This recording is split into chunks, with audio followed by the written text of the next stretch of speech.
just tell us a little bit about the journey that's got you to where you are today? Yes, I mean, from the time I was very young, I got life lessons that lasted me right until now. I had 4 big elder brothers, all older than me, all stronger than me. And when I was 11, they taught me to fire a shotgun. And I thought I was incredibly clever, and I took the gun out into the woods and I did something that was completely taboo. I saw a nest up in a tree. I stood underneath, pointed the gun upwards and pulled the trigger. And down on my head came pieces of stick, pieces of shell, pieces of egg yolk, pieces of baby chick, and sky blue feathers of a mother bird, which was a jay. And I was so shocked by what I had done and the violence of which I was capable that I took the gun back to the house and put it away and never touched it again.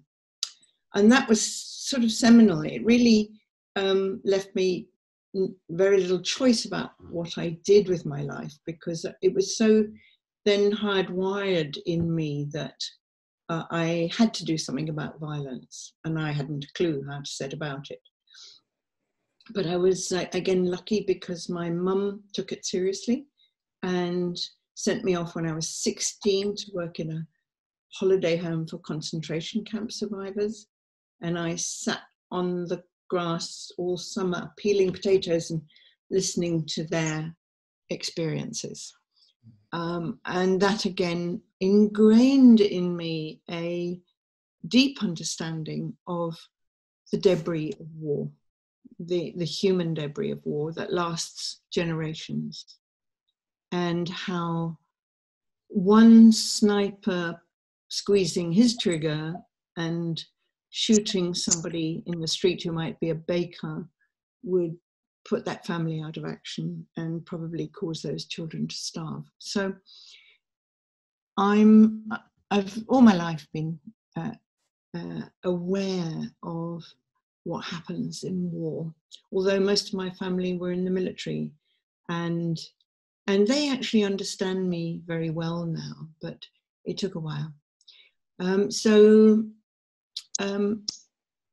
think what I would say, well, just to quickly skip through, I became very enraged actually in the early 80s at the buildup of nuclear weapons, and particularly at the fact that the British people weren't being told about the development of new weapons, and it was simply announced in Parliament.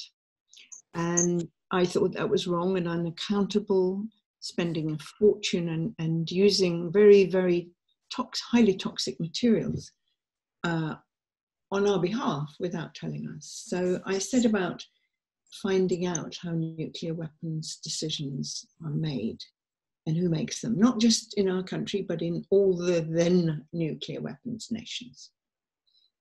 And gradually managed to bring the leading people together, be they physicists who design warheads or intelligence people who set out the reasons why we need a new weapons system, or the people who build the missiles and platforms to fire the weapons from, or the military strategists who deploy them, or the people who sign the checks, and last of all, the politicians. And I set up a group in Oxford, a research group, to document that. And in 1986, we published our first book, which was called How Nuclear Weapons, with diagrams of the whole process and how it works.